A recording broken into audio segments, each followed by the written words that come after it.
नमस्कार। आज के इस विशेष विश्लेषण में हम एक ऐसी घटना पर बात करने वाले हैं जिसने न सिर्फ कानून व्यवस्था पर बल्कि राजनीति और समाज पर भी कई गंभीर सवाल खड़े कर दिए हैं। दिल्ली में घटी एक बेहद दुखद घटना और उसके तुरंत बाद शुरू हुई तीखी राजनीतिक प्रतिक्रियाओं को हम बिल्कुल निष्पक्ष तरीके से समझने की कोशिश करेंगे। आइए जल्दी से देखते हैं कि आज हम किन किन पहलुओं पर चर्चा करेंगे। शुरुआत करेंगे नजफगढ़ के उस ग्राउंड जीरो से जहां ये घटना हुई। उसके बाद बात करेंगे उन आरोपों की जो तेजस्वी यादव ने लगाए हैं, राजनीतिक विफलता के दावों की, पलायन के बड़े मुद्दे की और आखिर में इंसाफ के लिए उठ रही मांगों की।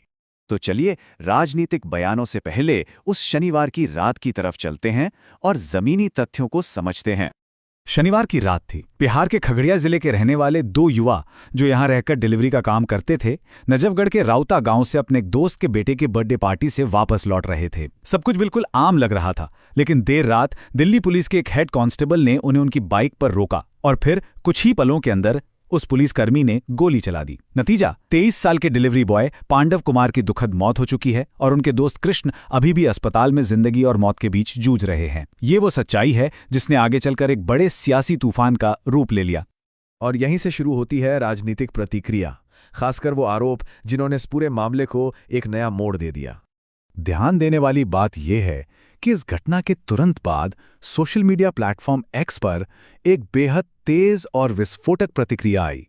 बिहार के विपक्षी नेता तेजस्वी यादव ने सीधे तौर पर लिखा, भाजपा सरकार में बिहारी होना ही सबसे बड़ा अपराध और देशद्रोह हो गया है। जरा सोचिए, इस एक लाइन ने इस घटना को किस तरह तुरंत एक क्षेत्रीय और राजनीतिक पहचान का मुद्दा बना दिया। लेकिन ऐसा कहा क्यों गया? इसके पीछे उनका तर्क क्या है? दरअसल यादव का यह सीधा आरोप है कि केंद्रीय गृह मंत्रालय के अधीन आने वाली दिल्ली पुलिस ने उस 23 साल के युवा को सिर्फ और सिर्फ इसलिए निशाना बनाया, उसको अपराधी मान लिया, क्योंकि उसकी पहचान एक बिहारी की थी। यानी विपक्ष का यह तर्क है कि गोली चलाने के पीछे का असल कारण उस युवा की क्षेत्रीय पहचान थी। अब यहां से आलोचना सिर्फ एक पुलिसकर्मी या एक घटना तक सीमित नहीं रह गई। आइए देखते हैं कि जवाबदेही किस तरह से पूरे राजनीतिक ढांचे पर डाली गई।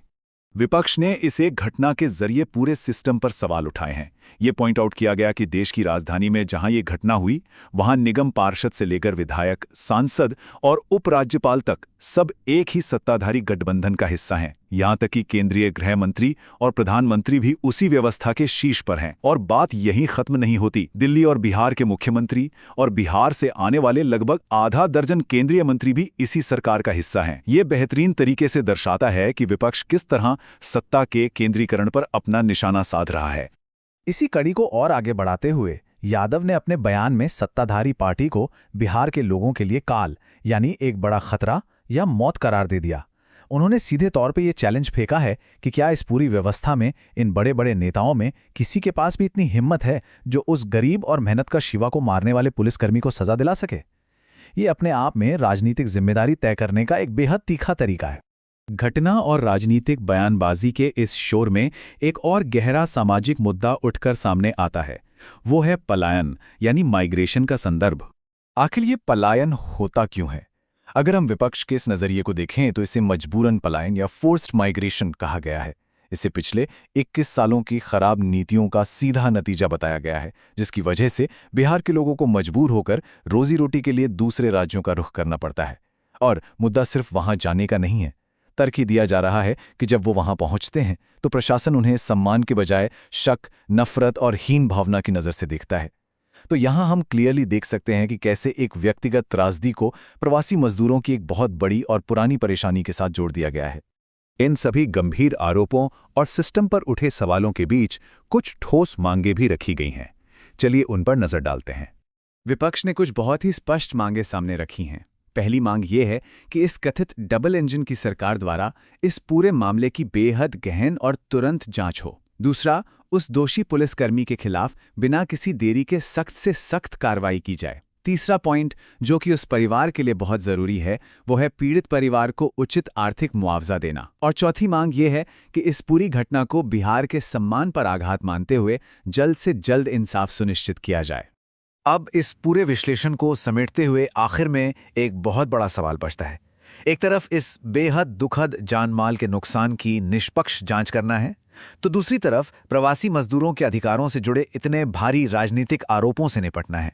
प्रशासन और जांच एजेंसियां इन दोनों चीजों के बीच संतुलन आखिर कैसे बनाएंगी? ये एक ऐसा सवाल है जिसका जवाब आने वाले वक्त में ही मिल पाएगा। इस विश्लेषण का मकसद किसी एक पक्ष को सही या गलत ठहराना नहीं था, बल्कि इस बात की गहराई को समझना था कि कैसे एक त्रासदी इतने बड़े सामाजिक और सियासी मायने ले सकती है। इस चर्चा में साथ जुड़ने के लिए बहुत बहुत धन्यवाद।